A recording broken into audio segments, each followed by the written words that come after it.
Hello everyone, welcome to the new episode of my video series science and tech. So आज की video में हम discuss करने वाले हैं साइटोलॉजी के बारे में। साइटोलॉजी बेसिकली सेल की साइंस को कहा जाता है। इसके अंदर हम डिस्कस करेंगे क्लासिफिकेशन ऑफ सेल्स के बारे में, इसके बाद हम डिस्कस करेंगे एनिमल सेल के बारे में और उसके बाद हम डिस्कस करेंगे प्लांट सेल के बारे में।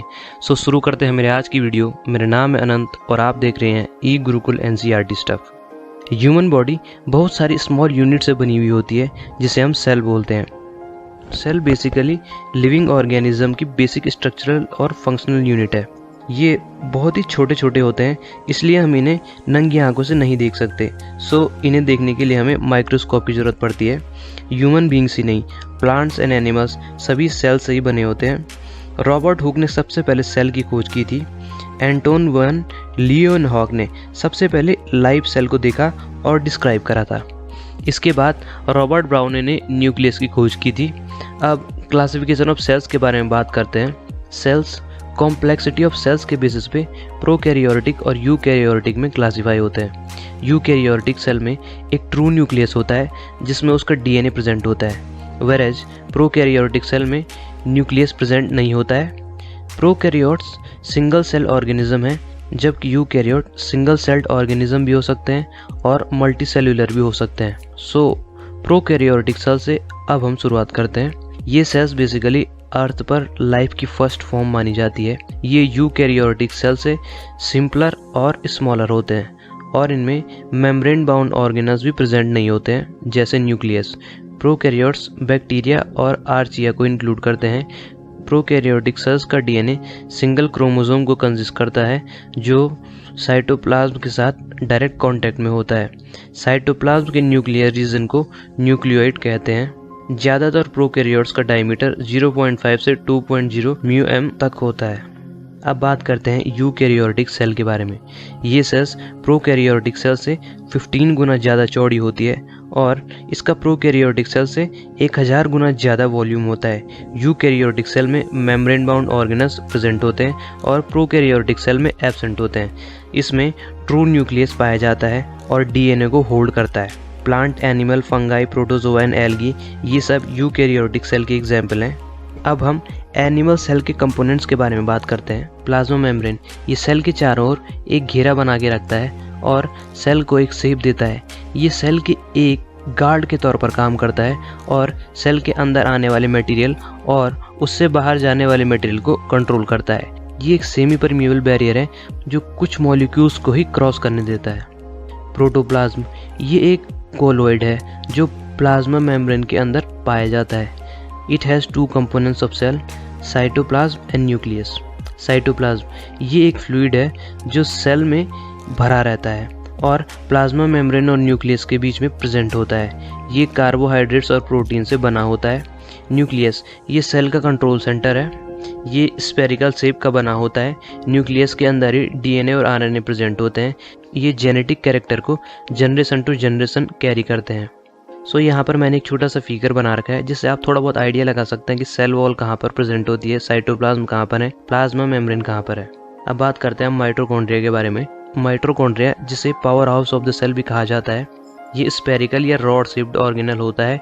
ये सेल के मेन एनर्जी सोर्स हैं और सेल रेस्पिरेशन में इन्वॉल्व होते हैं, इसलिए जो भी फूड हम खाते हैं उसके ऑक्सीडेशन में हेल्प करते हैं। फूड से जो भी एनर्जी रिलीज होती है वो ATP की फॉर्म में है, इसलिए इन्हें power house of the cell कहा जाता है। माइटोकॉन्ड्रिया का अपना खुद का DNA और राइबोसोम होता है, इसलिए माइटोकॉन्ड्रिया खुद के प्रोटीन बनाने में सक्षम होते हैं। माइटोकॉन्ड्रिया रेड ब्लड सेल्स के अलावा सारे सेल्स में प्रेजेंट होते हैं। गोल्गी बॉडी ये ट्यूब्यूलर स्ट्रक्चर्स डाइजेस्टिव एंजाइम्स के सेक्रिएशन में इन्वॉल्व होते हैं, लाइसोसोम्स को भी फॉर्म करते हैं। ये सेल का पैकिंग सेंटर होते हैं और ये निगले हुए खाने से प्रोटीन को सेपरेट करते हैं। सेल्स और बॉडी को स्ट्रेंथ प्रोवाइड करते हैं। प्लांट में हम इन्हें डिक्टोसोम्स कहते हैं। एंडोप्लाज्मिक रेटिकुलम ये सेल्स में मटेरियल के ट्रांसपोर्टेशन में हेल्प करते हैं। ये दो टाइप के होते हैं, rough endoplasmic reticulum and smooth endoplasmic reticulum. Rough endoplasmic reticulum में राइबोसोम्स प्रेजेंट होते हैं और स्मूथ एंडोप्लाज्मिक रेटिकुलम में राइबोसोम्स एब्सेंट होते हैं।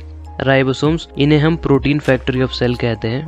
कुछ प्रोटीन्स और लिपिड्स सेल मेम्ब्रेन की बिल्डिंग में हेल्प करते हैं। इस प्रोसेस को हम मेम्ब्रेन बायोजेनेसिस कहते हैं। लाइसोसोम्स, इन्हें सुसाइडल बैग ऑफ सेल भी कहा जाता है।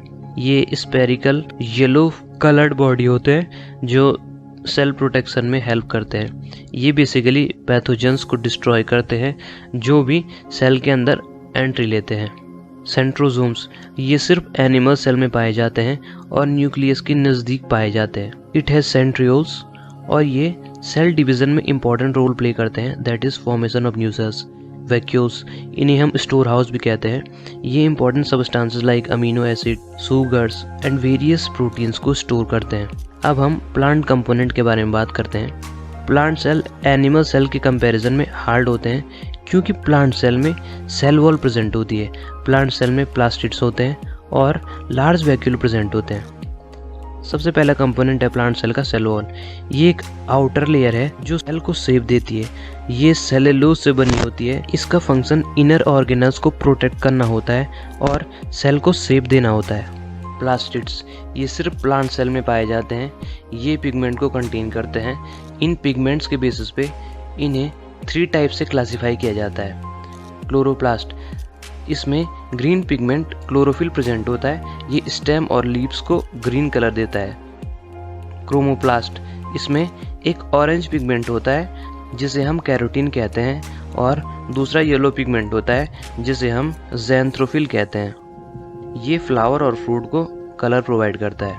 ल्यूकोप्लास्ट, ये बिना पिगमेंट के होते हैं। ये रूट और अंडरग्राउंड स्टेम में पाए जाते हैं। सो गाइज, हमारी आज की वीडियो यहीं पर एंड होती है। आई होप आप लोगों को साइटोलॉजी को समझने में हेल्प हुई होगी। सो अगर आपको मेरी वीडियो हेल्पफुल लगी तो प्लीज़ लाइक कीजिए मेरी वीडियो को, सब्सक्राइब कीजिए मेरे चैनल को और शेयर कीजिए मेरी वीडियो को, सो दैट कि और लोगों तक भी ये पहुंचे, और लोगों को भी साइटोलॉजी को समझने में हेल्प हो सके।